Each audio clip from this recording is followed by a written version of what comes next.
한 가정에 도벽이 심한 아이가 있었습니다.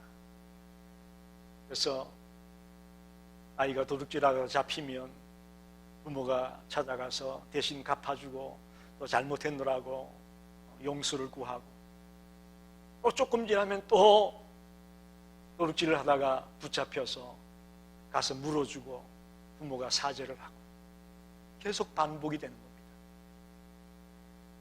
너무너무 힘들고 어려워 사루는 부모가 자식을 불렀습니다. 하소연하기를 이렇게 말합니다.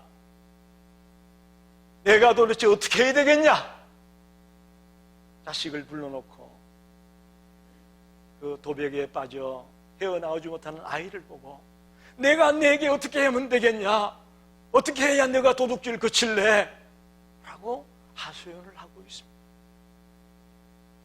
오늘 읽었던 이 본문 보게 되면 하나님이 지금 이스라엘 백성들을 향해 그런 심정입니다.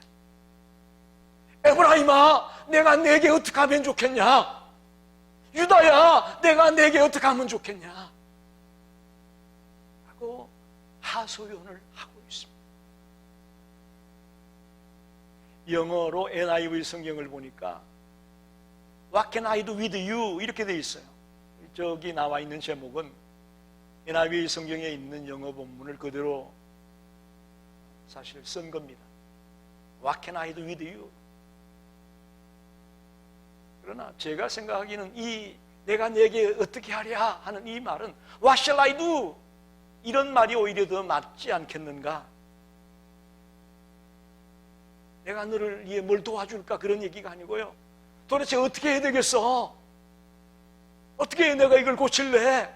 라고 하소연을 하는 하나님의 그 심정이 오늘 본문에 기록되고 있습니다. 이스라엘은 지금 망할 수밖에 없는 자리에 있습니다. 엄청난 죄악으로 말미암아, 우상 숭배로 말미암아, 타락으로 말미암아 망할 수밖에 없는 처지에 놓여 있습니다. 한마디로 총체적 타락이다. 여러분, 총체적 난국이라는 말 많이 들어봤는데 지금 이스라엘은 총체적 타락의 자리에 놓여 있습니다. 그래서 내면적으로는 심히 부정합니다.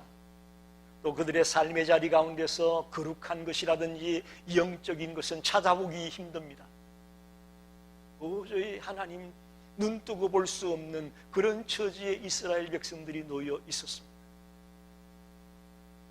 오늘 저는 이 본문을 가지고 이스라엘 백성들에게만 이런 문제가 있는 것이 아니고 나에게 혹시나 이런 문제가 없는지, 이스라엘 백성들이 총체적 타락에, 총체적 난간에 봉착해 있다고 하는데 과연 나는 지금 어떤지, 이 말씀 속에서 여러분과 저의 모습을 발견하기를 원합니다. 여러분과 저의 실상을 보기를 원합니다.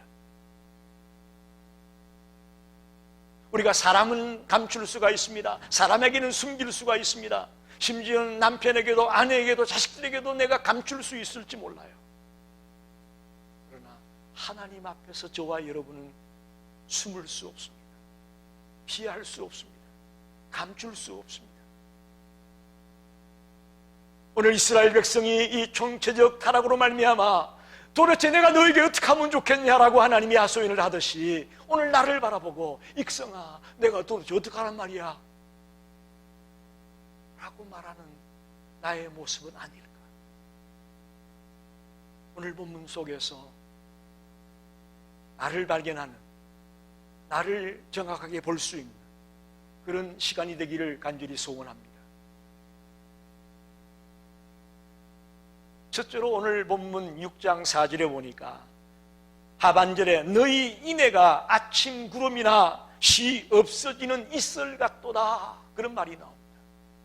너희의 인애가 아침 구름 같고 쉬 없어지는 이슬과 같다.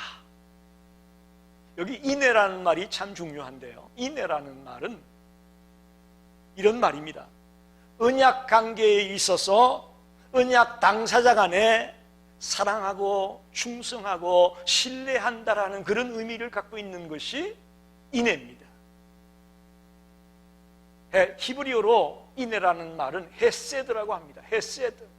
여러분 많이 들어보셨을 거예요. 목회자들이 이 헤세드라는 말을 많이 쓰죠. 헤세드가 바로 인애의 히브리어 원문은 헤세드로 되어 있습니다. 놀라운 것은 NIV 성경에 보게 되면, 영어 성경에 보게 되면 러브라고 표현을 해놨습니다. 사랑. 너희의 사랑이 아침 구름 같고 시 없어지는 이슬 같다, 그런 말이에요. 쉽게 말하면 뭐예요? 사랑이 변한다는 겁니다. 이스라엘 백성들이 하나님을 사랑하는 그 사랑이 쉽게 변한다는 것을 지적하고 있습니다. 여러분, 하나님은 우리를 향한 사랑이 변할까요? 변하지 않을까요? 절대로 안 변합니다. 그렇게 믿습니다. 성경이 그렇게 말하고 있습니다. 믿어지지 않습니까? 아멘 소리가 약한데 믿어지지 않는 것 같아. 하나님 사랑도 변할 것 같아. 그런 생각이 드십니까? 아닙니다. 하나님의 사랑은 변하지 않습니다. 하나님은 불변하시는 하나님입니다. 그런데 이스라엘 백성들의 사랑이, 이스라엘 백성들의 하나님을 향한 사랑이 아침 구름 같고 시 없어지는 이슬 같다라고 표현하고 있습니다. 여러분, 사람과 사람의 관계의 사랑도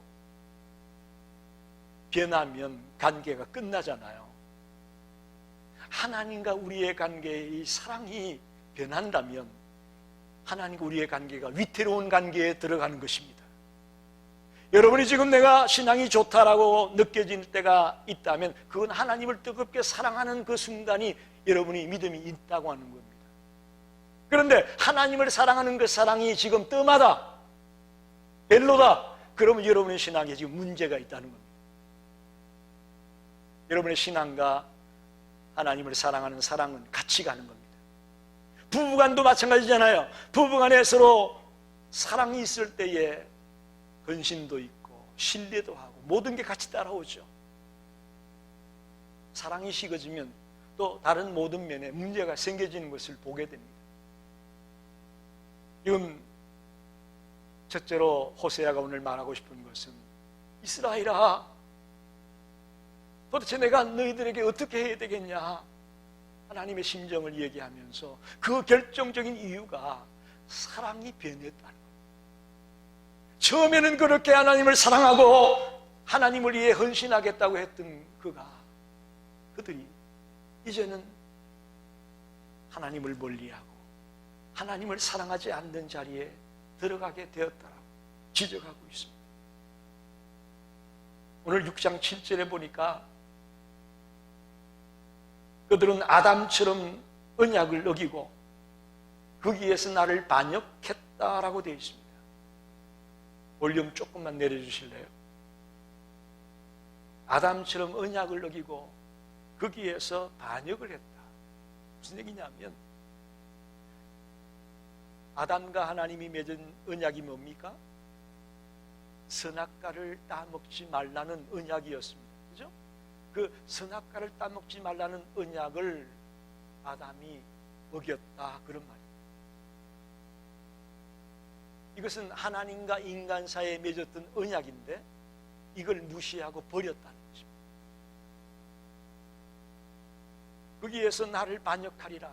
그곳에서 하나님을 신뢰하고 하나님을 사랑하는 장소가 되어야 될 그 장소가 하나님을 반역하는 장소로 바뀌었다는 것입니다. 하나님을 대적하는 장소로 바뀌었다는 것입니다. 하나님의 마음을 아프게 하는 장소로 바뀌었다는 얘기입니다.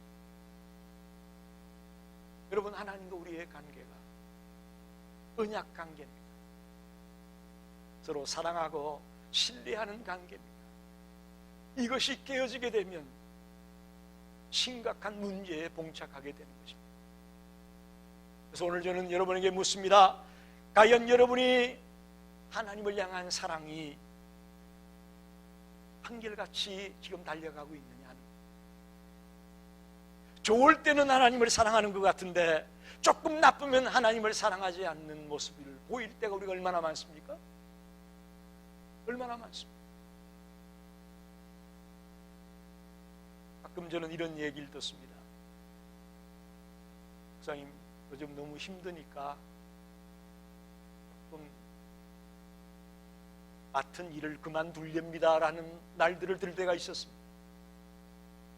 예를 들면 재무부장 얼마나 힘듭니까? 목사님 나 요즘 힘드니까 재무부장 그만둘래요. 선교부장 참 힘들어요. 너무 힘드니까 나 선교부장 그만둘래요 목사님. 이런 표현을 할 때가 있습니다. 지금 이제 우리 성도들이 그렇다는 얘기가 아니고 30년 동안 지금 목회하면서 그런 경우를 제가 많이 만났다는 얘기예요. 저는 이 얘기는 우리가 하나님을 변함없이 사랑한다는 표현에 맞지 않다고 생각합니다. 정말 우리가 한결같이 하나님을 사랑한다면 아무리 나에게 힘들고 어려운 일이 있더라도 사랑하는 그분을 위해 내가 내 모든 것을 내어놓을 수 있고 드릴 수 있는 자리에 들어가는 것이 그게 진정한 사랑이고 그게 진정한 믿음이라고 믿습니다.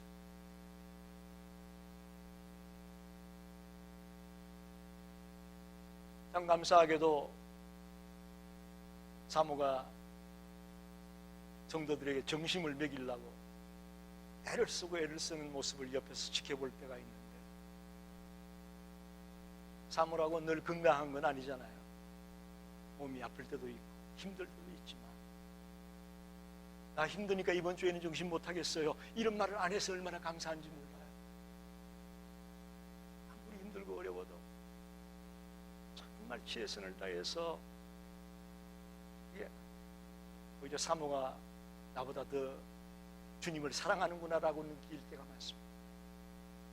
정말 주님을 사랑하고 주님을 너무너무 귀히 여기기 때문에 나의 이 모든 전폭을 주님께 드리겠노라는 그런 심정으로 하는 모습을 보면서 제가 은혜가 될 때가 많습니다. 제가 은혜가 될 때가 많습니다. 여러분, 오늘 당부합니다. 물론 여러분 중에 하나님을 향한 사랑이 변하지 않는 사람도 있을 겁니다. 그러나 만에 하나 우리가 변하는 자리에 있었다면 오늘 결단합시다. 마지막 순간까지 하나님을 향한 나의 사랑이 변하지 않게 해달라고 매달리는 성도들이 되시기를 축원합니다. 여러분, 그래야 됩니다. 두 번째는 숨길 수 없는 죄.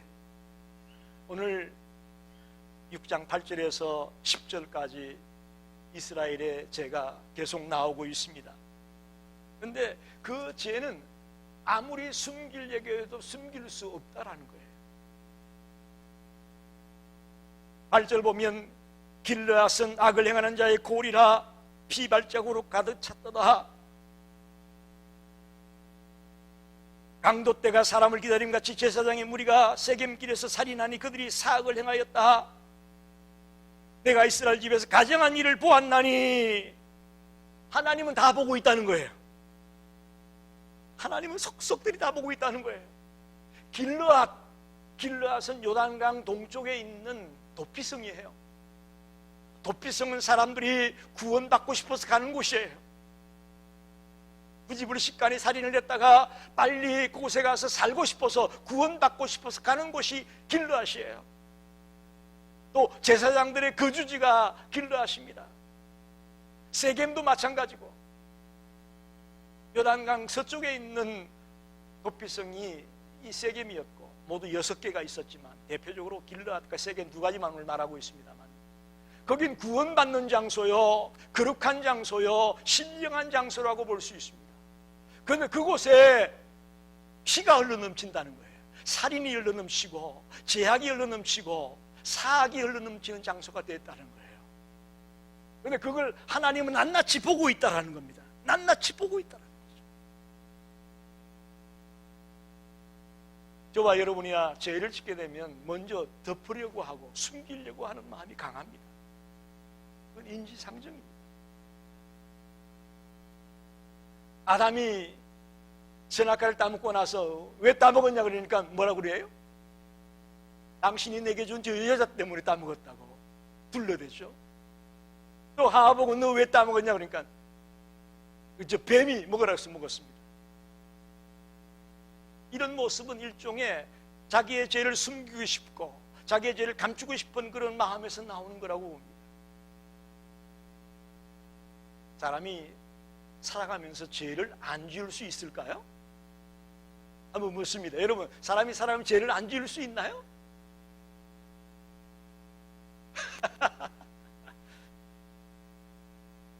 로마서에 보면 의인은 없나니 하나도 없다고 했어요. 그러니 우리 다 죄인이에요. 목사도 죄인이고 근사도 죄인이고 집사도 죄인이고 전도사도 죄인이고 우리 다 죄인이에요. 죄를 지을 수밖에 없는 여건과 환경이 우리에게 있을 수 있습니다. 그 다음이 문제예요.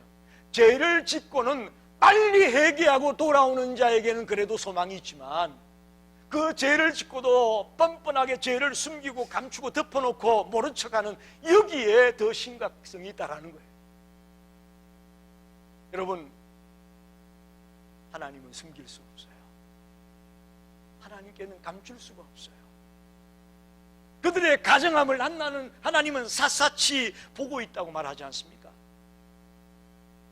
이스라엘의 행악과 사악과 가정스러움과 더러움을 하나님은 샅샅이 보고 있다고 말하고 있습니다. 여러분, 저도 여러분도 잘못했을 때 적극적으로 주님께 돌아와서 진정으로 회개하고 참회하고 돌아오는, 그리고 주님의 용서를 받는 그런 하나님의 백성들이 되기를 간절히 축원합니다. 그게 우리가 사는 길이에요. 자꾸 덮고 가리고 하면 결론은 뻔합니다. 하나님의 무서운 진노의 심판이 있을 수밖에 없음을 우리는 알고 있습니다. 기회를 놓치지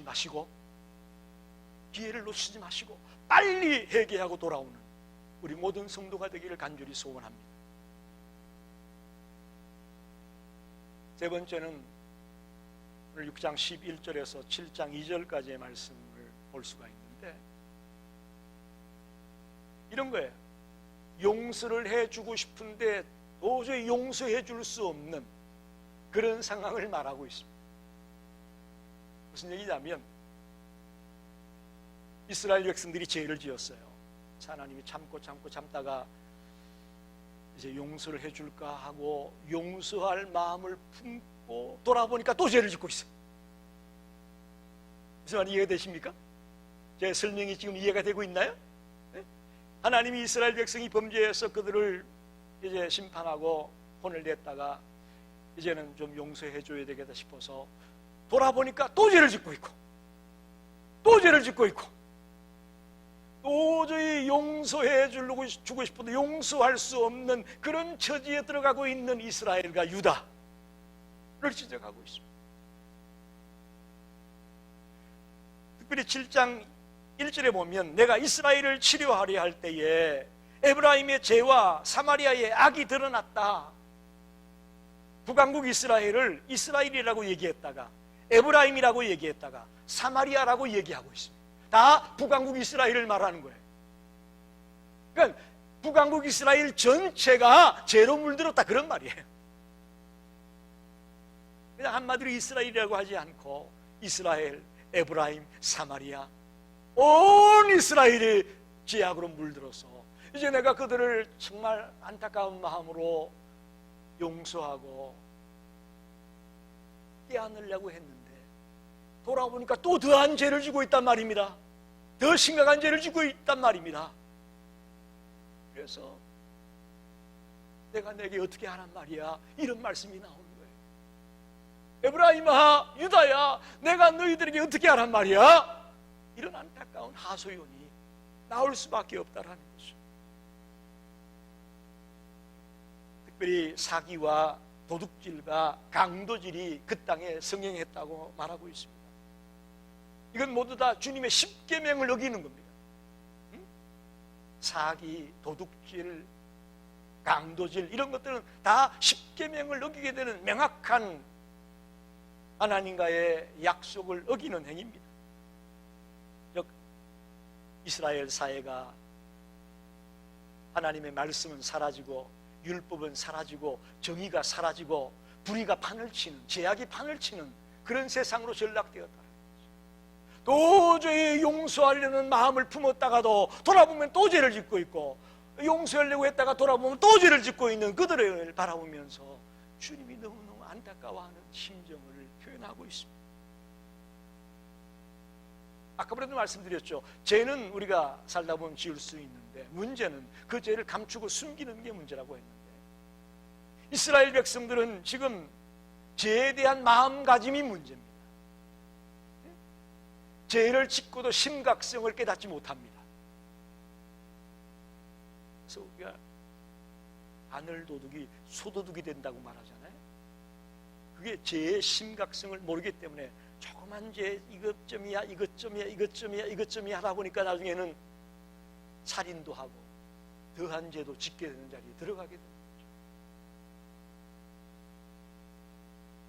요즘 한국 뉴스를 제가 잘 안 봅니다만은 언젠가 한번 보게 되니까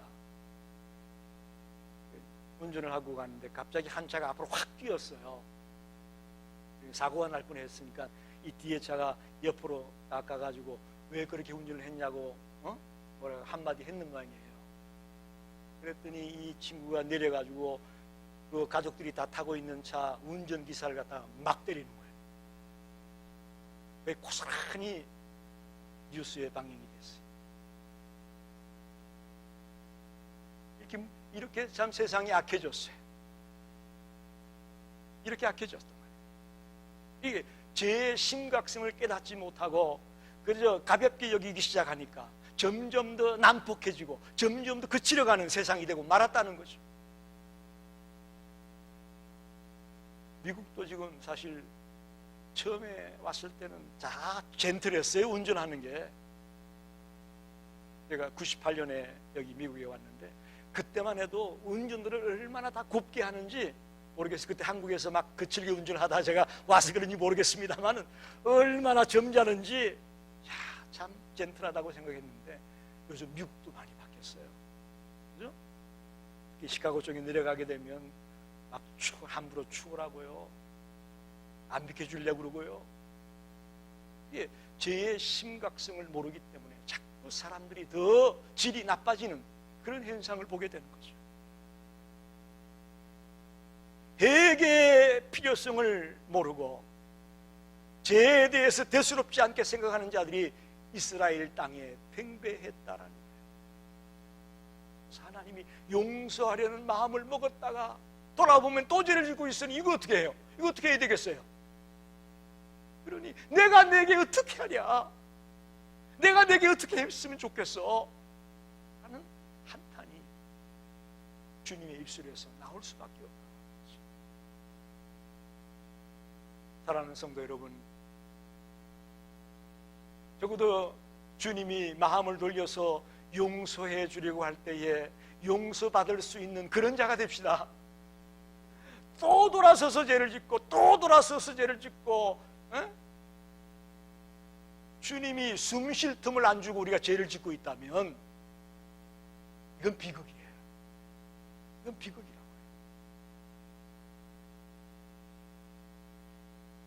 마지막으로 7장 3절에서 7절의 말씀을 보게 되면 특별히 달궈진 하덕 같다. 이스라엘이 달궈진 하덕 같다 그렇게 말합니다. 하덕이 뭔지 아시죠? 빵 굽는 그 하로를 말하는데 달궈진 하덕 같다. 악인들의 그 추악함과 욕심을 일컬어서 하덕이라고 말했어요. 무슨 얘기냐면 호세아가 여로보암 2세에서부터 이제 이스라엘이 아수르에게 망할 때까지 활동했던 선지자입니다. 여로보암 2세부터 마지막 왕까지 약 30년 동안에 모두 6명의 왕이 바뀝니다. 6명이 왕이 바뀌는데 여로보암 2세의 아들이 누구냐? 스가랴인데 그가 왕위에 오르자마자 6개월 만에 살룸에게 죽습니다. 구데타에 의해서 죽어버려요. 그리고 그 살룸 왕위에 오르자마자 한 달 만에 문하햄이라는 자에게 쿠데타를 당해서 죽습니다. 그가 한 10년 동안 다스렸다가 그의 아들 부가히야가 왕이 됐는데 그는 또 2년 만에 베가라는 자에게 쿠데타를 당해서 죽습니다.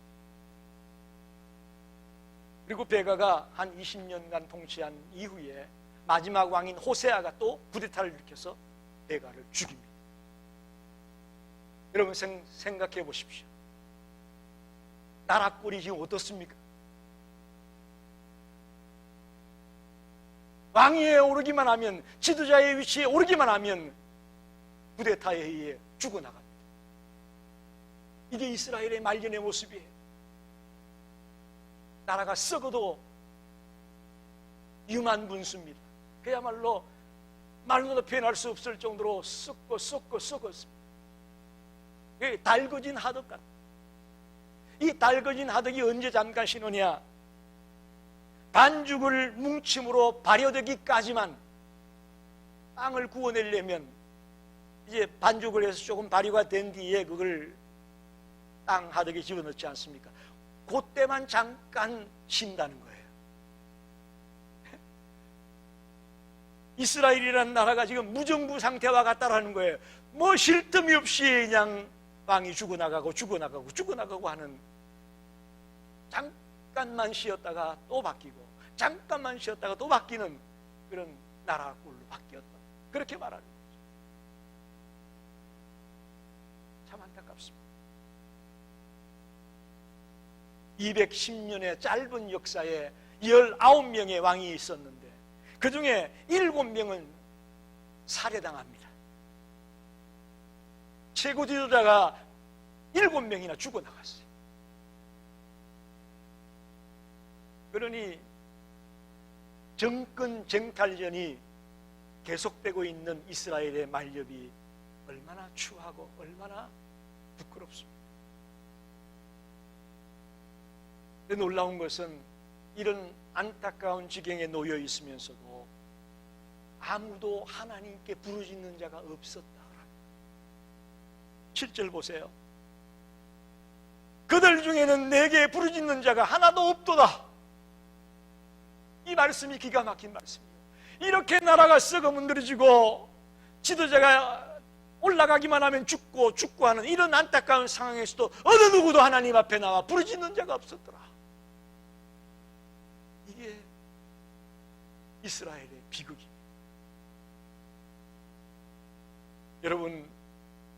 여러분의 삶의 현장에서 어떤 문제가 있을 때에 조용히 그 문제를 가지고 주님 앞에 나와서 주님 어떻게 할까요?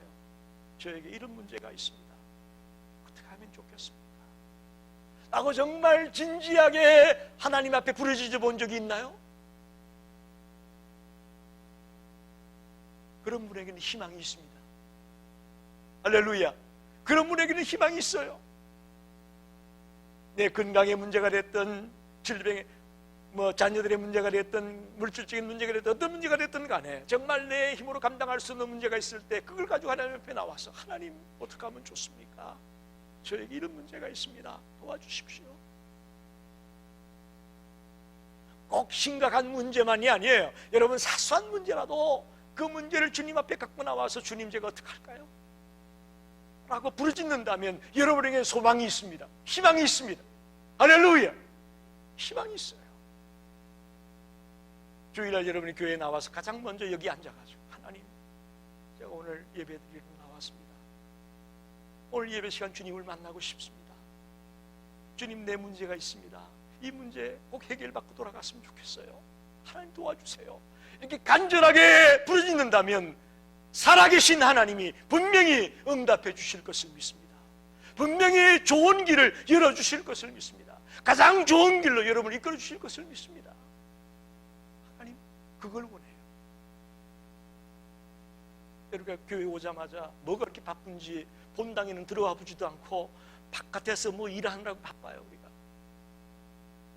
정작 주님이 원하는 오자마자 묵상하며 기도하며 하나님 예배가 살아있게 해달라고 기도하는 일은 뒷전이고 주방에 내려가서 뭐 하고 또 뭐 이것저것 우리가 일하느라고 기도하지 못할 때가 있다. 이건 좋은 현상이 아닙니다. 말씀을 정리합니다. 오늘 호세아는 이스라엘이 망할 수밖에 없는 이유를 지지난주부터 말씀하고 있죠. 왜 망할 수밖에 없다고 그랬죠? 하나님을 아는 지식이 없어서 망할 수밖에 없다고 그랬죠. 두 번째는 뭐예요? 지난주에? 교만해서. 맞아요. 교만을 부려야 되는데 교만해서 망할 수밖에 없다라고. 오늘은요, 너무너무 죄를 많이 지으니까 내게 어떻게 하랴? 내가 어떻게 해야 되겠냐? 라는 하소연으로 이스라엘을 부짓고 있습니다. 질책하고 있습니다. 오늘 첫째는 하나님을 향한 사랑이 변질되는 것이 문제라고 지적하고 있습니다. 성도 여러분, 부탁합니다. 처음 예수 만났을 때 그 감격 있죠? 있나요, 없나요? 내가 예수 몰랐다가 처음 예수 만났을 때 그 감격 있잖아요. 눈물, 콧물, 침을 흘리면서 통회하면서 하나님 감사합니다, 하나님 감사합니다 했던 그 희열, 그 거듭남의 희열, 그 사랑, 그 처음 사랑 잊어버리지 말라는 거죠. 서문학교에 폴리캅이라는 감독이 있었습니다. 그는 69년에서 155년까지 살았던 인물인데, 그 당시 폴리캅이 일할 때는 로마 황제 숭배 사상이 그쪽 지역을 완전히 뒤덮고 있었습니다. 로마의 식민지나 마찬가지니까 로마 황제 숭배 사상이 기승을 부릴 때, 그런데 이 폴리캅이 예수를 믿고 있으니까 로마의 군인들이 찾아왔습니다. 당신이 그리스도를 믿고 따르면 죽이겠다. 그러나 황제를 숭배한다고 말만 하면 살려주겠다. 그런 거예요. 나 이제부터 황제를 숭배하겠습니다라는 말만 하면 내가 너를 살려주겠다. 그렇지 않으면 너를 죽이겠다. 그러니까 폴리캅이 하는 말이 기가 막힙니다. 내가 86년을 지금까지 살면서 하나님은 한 번도 나를 사랑하지 않은 적이 없는데, 하나님은 한 번도 나를 버린 적이 없는데, 내가 이제 살면 얼마나 더 산다고 이제 와서 내가 하나님을 배반하고 황제를 숭배한다고 얘기하겠느냐? 나를 죽여, 나를 불에 태워 죽여. 이게 폴리캅 감독의 고백이에요. 실제로 그는 화형당해 죽었어요. 불에 타서 죽었어요. 여러분, 하나님은 우리의 생애권 동안 한 번도 우리를 사랑하지 않은 적이 없는데, 우리가 조금 힘들고 어렵다고 하나님을 배반한다, 하나님을 모른 채 한다. 이거는 우리가 있었으면 안 된다고. 죄를 짓고도 죄에 대한 문제의식을 갖고 있지 않다면 이게 문제입니다. 심각성을 알고 빨리 회개하고 돌아와야 될 텐데 죄를 짓고도 시큰둥하다면 여기에 문제가 있습니다. 더 나아가 죄를 짓는데 연속적으로 자꾸 죄를 짓는 게 문제입니다. 자꾸 죄를 짓는 거예요. 왜요? 한 번, 두 번 죄에 빠지기 시작하면요, 나중에 헤어나지 못하는 거예요. 헤어나지 못해요. 술도 뭐 다들 그렇게 얘기하잖아요. 뭐 내가 한 잔만 마시니까 요 정도 뭐 맥주 한 캔이야 뭐 이런 식으로 다들 처음에는 용납을 하기 시작하잖아요. 이거 무서워요. 술에 인박이면요 헤어나지 못해요. 죄도 똑같습니다. 죄를 가볍게 여겨서 우습게 여기기 시작하면요 연속적으로 죄의 자리에 빠져들어가 이제 나중에는 감당할 수 없는 자리에 들어가고 마는.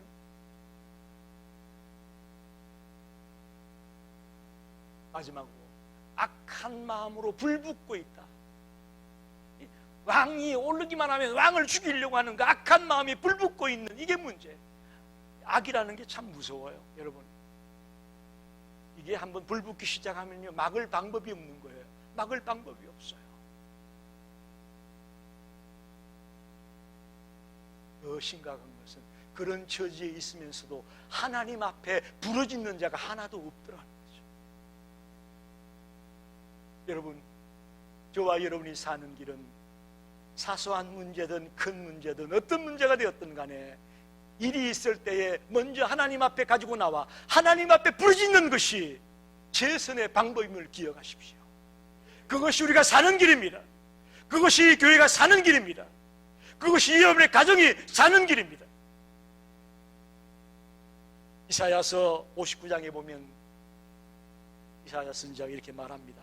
여호와의 손이 짧아서 구원하지 못함이 아니고 귀가 둔하여 듣지 못하심이 아니라 오직 너희의 죄악이 너희와 하나님의 사이를 갈라놓았다. 한번 따라합시다. 너희의 죄악이 너희와 하나님의 사이를 갈라놓았다. 여러분, 하나님과 우리의 사이를 갈라놓는 것이 바로 죄입니다. 죄 때문에 하나님과 멀어지고, 죄 때문에 예배가 시큰둥해지고, 죄 때문에 교회 나가는 것이 열정이 식어지고, 모든 원인이 죄에 있습니다. 근데 오늘 이스라엘은 그 죄를 우습게 여겼다가 큰 고를 당합니다. 오늘 저와 여러분은 이 죄를 심각하게 받아들이고 빨리 회개하고 돌아오는 하나님과의 관계가 다시 회복되며 다시 연결되는 그런 역사가 일어나기를 간절히 축원합니다.